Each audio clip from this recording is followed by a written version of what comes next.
Assalamualaikum. Salam kenal. Saya Arita Azahar dari Bukit Mentajam, Pulau Pinang.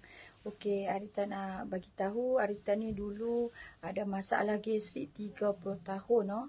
30 tahun yang sangat-sangat teruklah, kronik. Masya Allah, dah try macam-macam ubat tapi tak baik-baik juga. Kan, pedih ulu hati, kita seorang-seorang tanggung. Bila nak berpuasa, kita kena makan ubat tahan sakit ataupun ubat kapur. Nampak tak?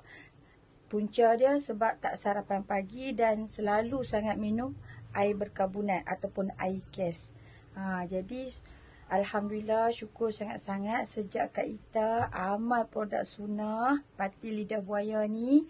Alhamdulillah, gastrik Kak Ita yang kronik 30 tahun tu pun dah tak ada. Sekarang Kak Ita dah tak makan dah ubat kapur.